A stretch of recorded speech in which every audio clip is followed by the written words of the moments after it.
Mei, bulan kita itu belum ditinggalkan penghujan, di mana gerangan kemarau, yang malamnya dingin, yang langitnya bersih, yang siangnya menawarkan bunga randu alas dan kembang celung, yang dijemput angin di bukit-bukit, yang tidak mudah tersinggung, yang lebih suka menunggu sampai penghujan dengan ikhlas meninggalkan kampung-kampung, diusir kerumunan bunga dan kawanan burung, di mana gerangan kemarau yang senantiasa dahaga, yang suka menggemaskan, yang dirindukan penghujan.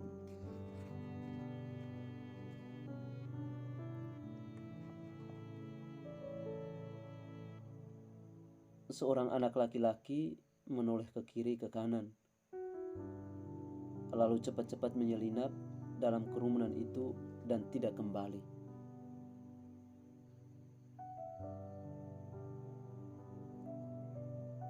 Tiga orang lelaki separuh baya bergegas menyusulnya dan tidak kembali.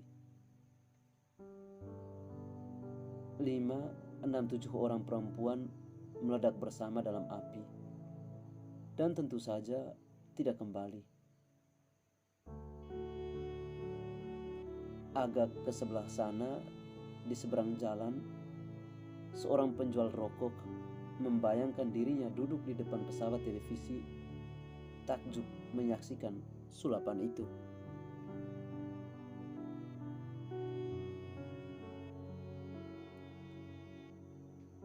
Ada seorang perempuan diam saja, berdiri di dekat tukang rokok di seberang jalan raya itu.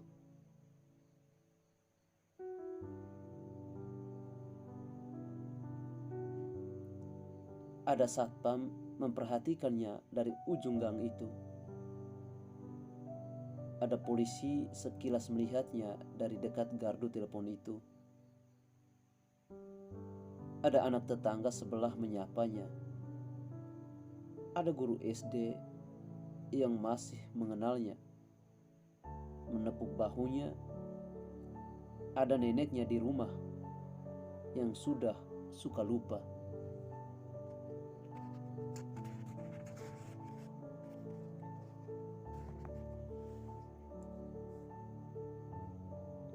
Ada suaminya, ada anak-anaknya yang mungkin saja sedang memikirkannya juga,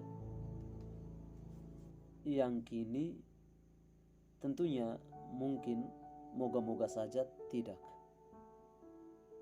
berada dalam sebuah toko besar,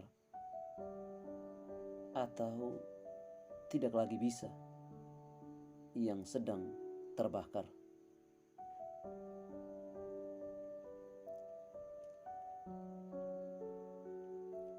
Entah kenapa, pagi ini seluruh tubuhku terasa gemetar, tidak seperti biasanya. Dulu, kau pernah berkata, kita ini bagai daun tua gemetar sebelum disapu angin. Gemetar karena menguji diri sendiri. Apakah masih kuat bertahan di dahan? Sebelum angin terakhir, sebelum siang terakhir, sebelum TikTok terakhir. Tapi sudahlah, aku toh harus juga ke kantor. Sehabis tetek bengek pagi, segelas kopi, setangkep roti.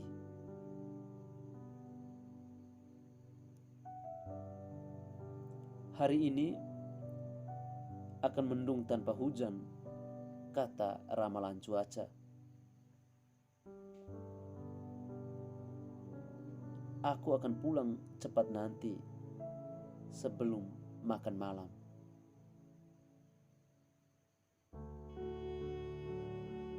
Tapi tukang sulap, entah kenapa, ternyata punya kehendak lain.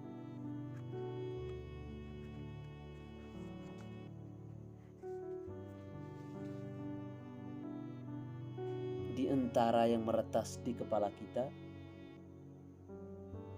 dan api yang berkobar di seberang sana melandai beberapa patah sabda. Di antara yang di kepala yang berkobar dan sabda bergetar, ayat-ayat yang kita hafal lafaznya, yang hanya bisa kita tafsirkan maknanya.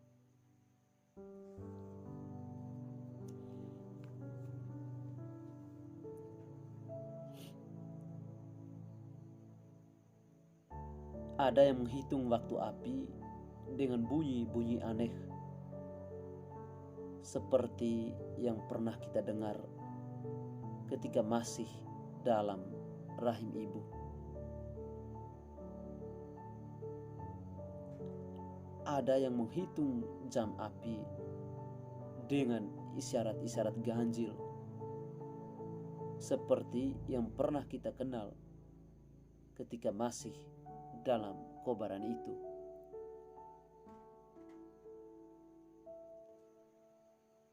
Ada yang menghitung detik api dengan kedap-kedip pelik, seperti yang pernah mereka lihat ketika orang-orang memakamkan kita.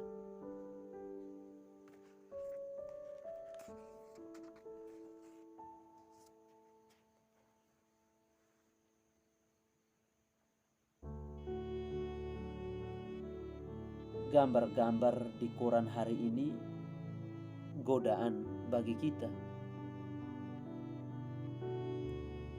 untuk tetap menyaksikan aneka kata seru.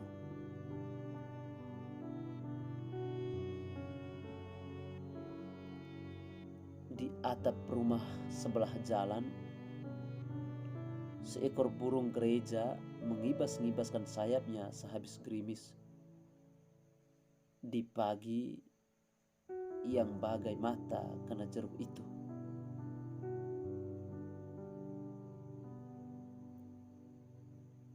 Kelopak air berguguran ke sana kemari. Sementara di sudut atas gedung itu, di seberang sana, di bekas sarangnya, asap sisa api kemarin masih juga.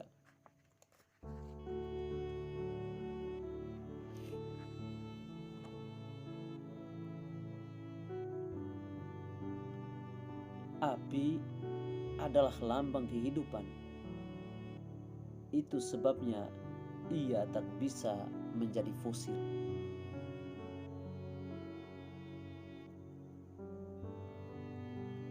Api adalah lambang kehidupan.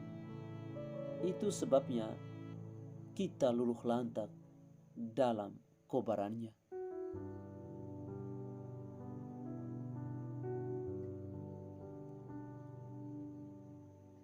Sore itu akhirnya ia berubah juga menjadi abu sepenuhnya,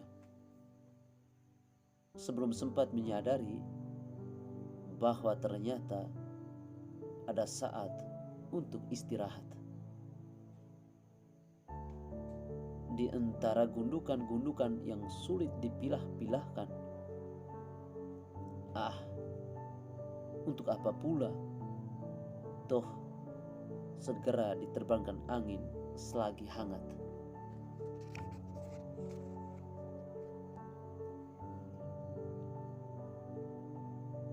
Di akhir isian panjang itu tertera pertanyaan, apa yang masih tersisa dari tubuhmu? Isi saja, tak ada. Tapi, oh ya, mungkin kenangan yang tentu juga sia-sia bertahan.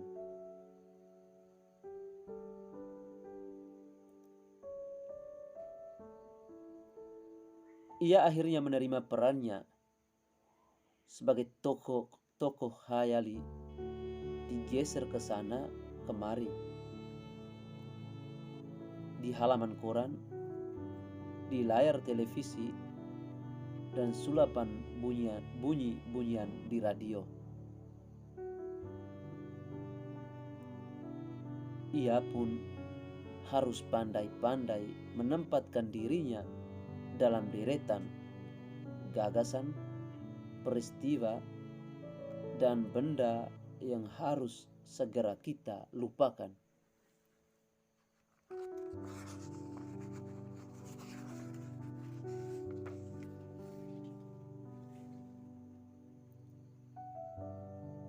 Kau tak berhak mengingat apa-apa lagi. Dekat perbatasan kau rogoh KTP-mu. Tapi untuk apa pula? Kau akan menyeberangi kenyataan terakhir sesudah bentukmu diubah sama sekali.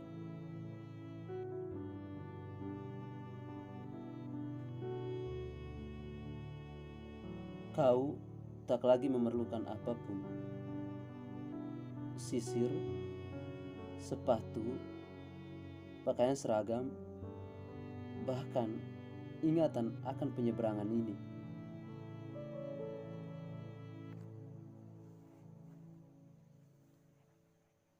Duduklah baik-baik. Kau tak berhak mondar-mandir lagi.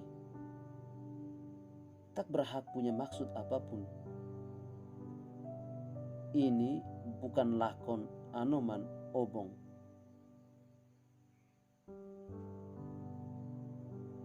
Kami memang sangat banyak. Astagfirullah.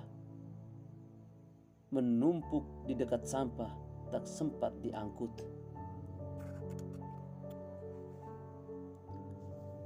Tergoda minyak habis terbakar. Kami memang sangat banyak. Astagfirullah.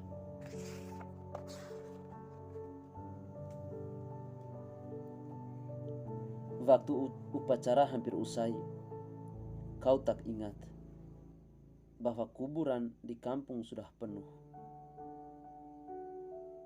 Mungkin satu-satunya basa-basi yang tersisa adalah menguburmu sementara dalam ingatan kami.